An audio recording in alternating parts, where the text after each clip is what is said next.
Akala ko ba may ginagawa? Ginagawa ko naman to para sa'yo, di ba? Kailangan ko malaman kung sino yung babae niya. Daniel?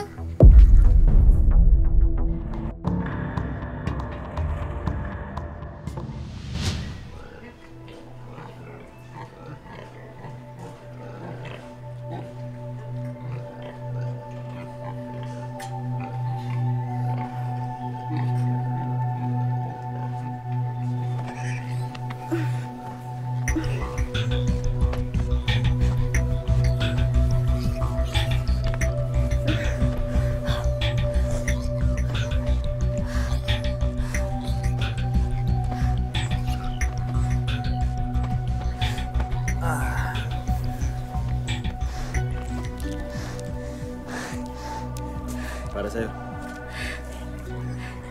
Galing Maynila. Oo naman. Salubong ko sa'yo. Ganda.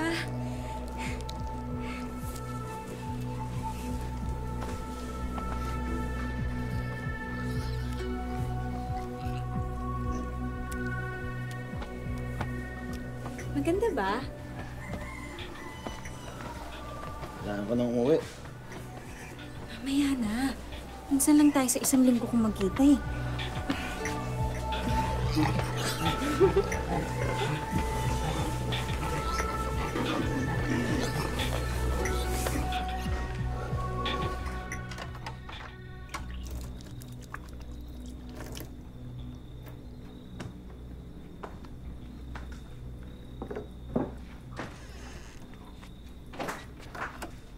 Daniel!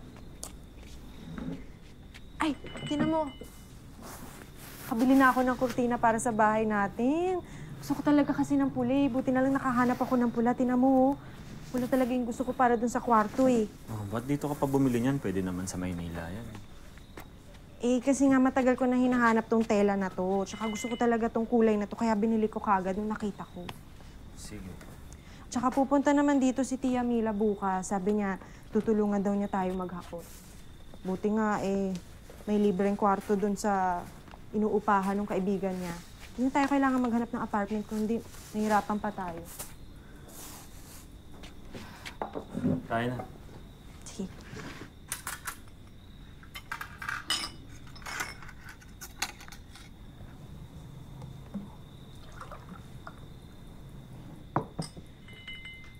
Pupunta nga pala ako sa Baboyan bukas. Samahan kita para makapagpasalamat at makapagpaalam na rin sa boss mo kasi binigyan na tayo ng oportunidad na bumalik sa Maynila. Alam mo naman kasing hindi na talaga ako nasanay dito sa probinsya eh. Namimiss ko na talaga yung syudad. Hindi na siguro, hindi na. Alam mo, busy kami ron. Mas marami pang inaasikaso dun sa distribution office. Kaya, wag na. Busy rin naman si boss eh. Ganon? Oo, tsaka hindi ka bagay dun. Baboyan yun eh. Ganyan, sobrang excited na ako. Excited na ako sa bagong tirahan natin sa Maynila. Kasi doon, magtatrabaho ka sa opisina. Hindi na mabaho, hindi na madumi, wala na mga langaw na ganyan. Malinis. Tsaka, pwede na rin kitang bisitahin ng mas madalas. At mas marami na rin tayong oras para sa isa't isa. Kulang na lang talagang magkaanak tayo.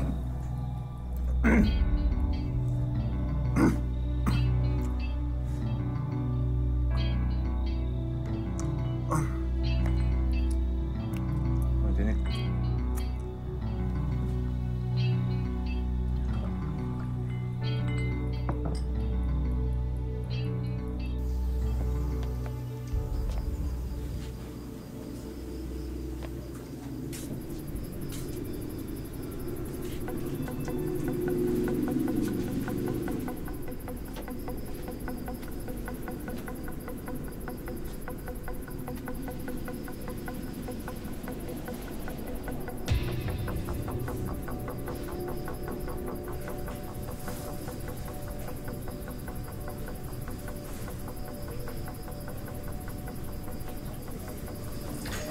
Aga pa ako bukas.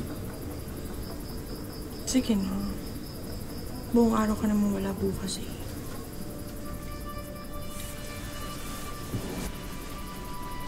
Tulog na lang tayo.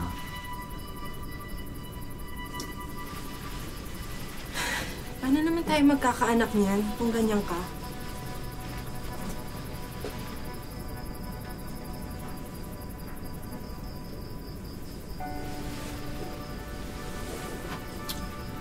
Ano, parang pagod lang naman eh.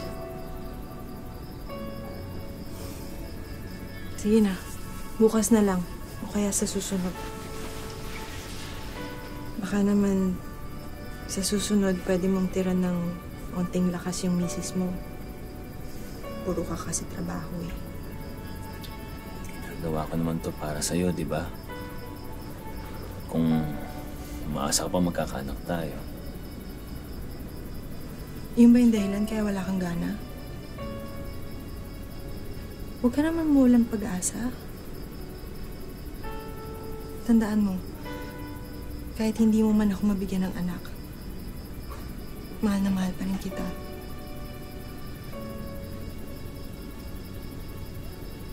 Mahal na mahal din kita.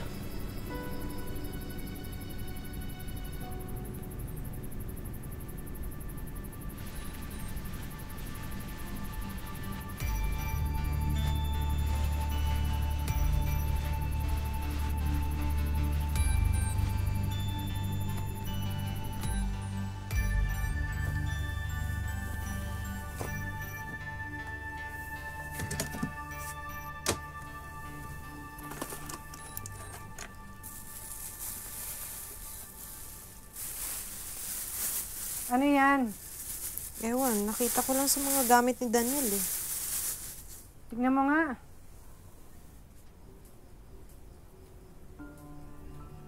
Sexy ah. Baka ireregalo sa akin. Sorpresa. Siguro nga. Alangan naman sa kanya. Kasya pa sa'yo.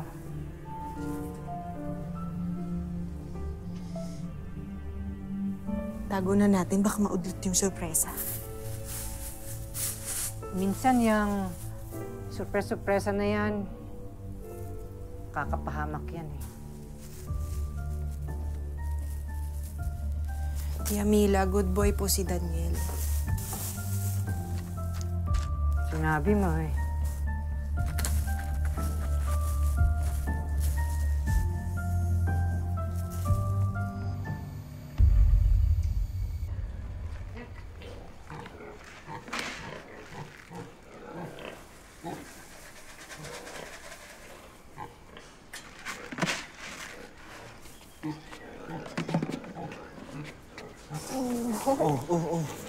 Di ba bilin ko naman sa'yo kung pupunta rito?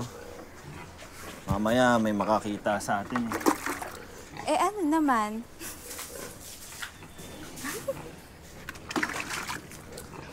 Di ba napag-usapan na natin to? May oras ka lang nang punta dito. Eh miss na kita eh. Miss ko na yung yakap mo. Hinahanap-hanap ko na yung yapos mo. Gusto ba talaga akong makita? Gusto mo lang yung pasalubong mo. Ito din. Wow.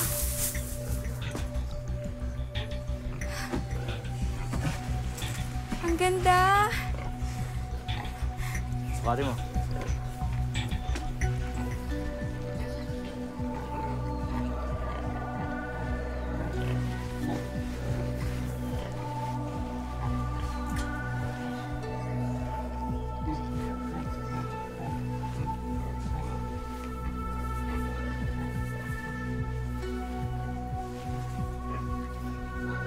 Bagay ba?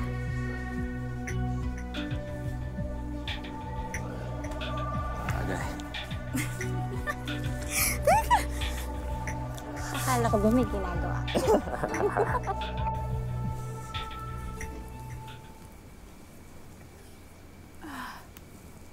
Oh. Di mo ba iuwi to? Hindi na. Kagagalitan lang ako sa amin. Siguradong pagtatakan ako kung paano ako nagkaroon ng bagong damit.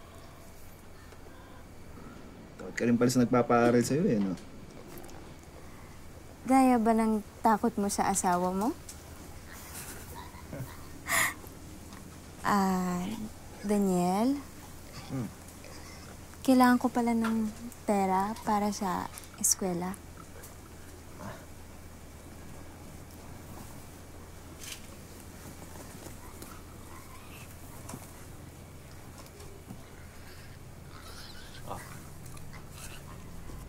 Salamat.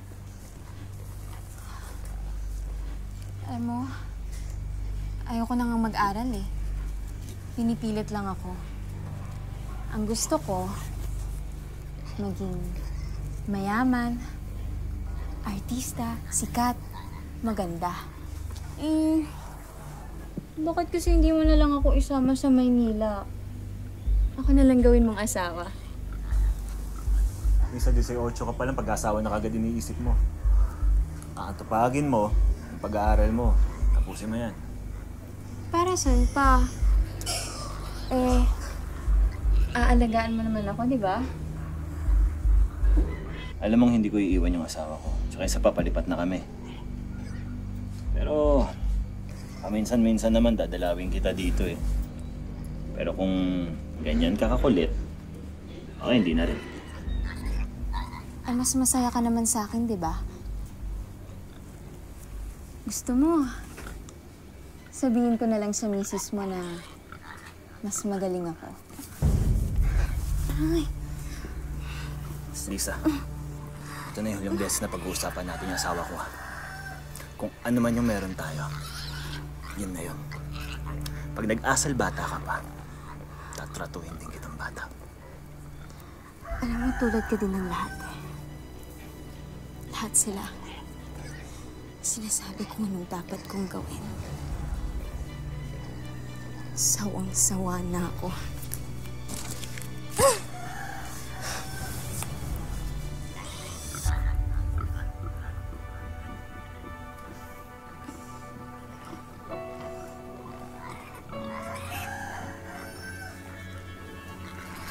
Daniel? Daniel?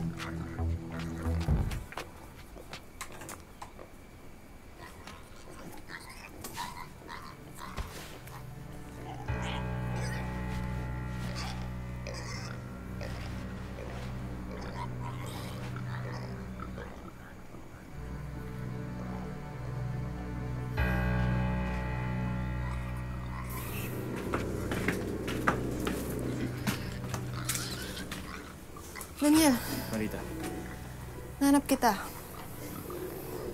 Di ba sabi ko naman sa'yo, huwag kang pupunta dito sa baboyan? Bakit? Dahil ayaw mo ako makakita ng kababuyan? Pakalat-kalat. Uwi na tayo. Sige, susunod ako, may tatapusin ako. Siguraduhin yung tapusin mo na yan. Agad-agad.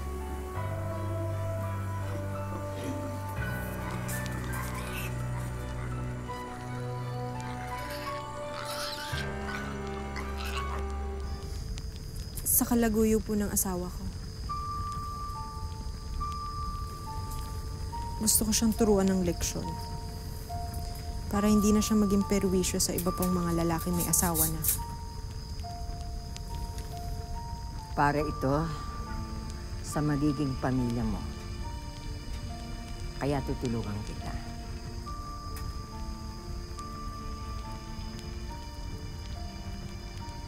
Magkakalaman na yan. Kaya kailangan ayusin ang lahat.